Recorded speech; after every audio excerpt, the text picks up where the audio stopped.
আজকে এই বিচে যেমন হচ্ছে একটু পরে সূর্য আসতেছে, একটু পরে সূর্য যাচ্ছে। তো সেক্ষেত্রে আমি কিন্তু সমুদ্রের এই ভিউটা উপভোগ করতে হবে, পাশাপাশি রোড থেকেও নিজেকে বাঁচাতে হবে। তো এই জন্য আমি যেটা করছিলাম, একটা ভালো প্লেস খুঁজছিলাম যে আসলে আমি কোথায় বসবো যেখানে আমার সূর্যের থেকেও বাঁচাতে পারবো নিজেকে, পাশাপাশি আমাদের এই সমুদ্রের ভিউটা উপভোগ করতে পারবো। তো এই জন্য সঠিক জায়গায় বসাটা এবং আপনাকে সেভ করাটা এবং আপনি দৃশ্যটা উপভোগ করাটা কিন্তু খুব বেশি ইম্পর্টেন্ট। তো এই ক্ষেত্রে আমাদের মার্কেটিংয়ের ক্ষেত্রে একটা ব্যাপার আছে, জিও ট্যাগ।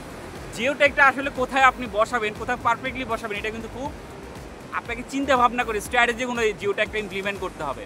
যেমন আপনি ছোট্ট একটা সিটিতে আপনি র্যাঙ্ক করতে যাচ্ছেন, আপনি একটা ওয়েবসাইটে একটা পেজকে র্যাঙ্ক করতে পারছেন, সেখানে কিন্তু আপনি জিও ট্যাগ অনুযায়ী আপনি ইমপ্লিমেন্ট করতে পারেন। একটা ইমেজকে আপনি গুগলে র্যাঙ্ক করতে পারছেন, কোন কিওয়ার্ডে র্যাঙ্ক করতে যাচ্ছেন, কোন জিও ট্যাগে র্যাঙ্ক করতে যাচ্ছেন, সেটাও কিন্তু আপনার ওই ইমেজে ইমপ্লিমেন্ট করতে হবে।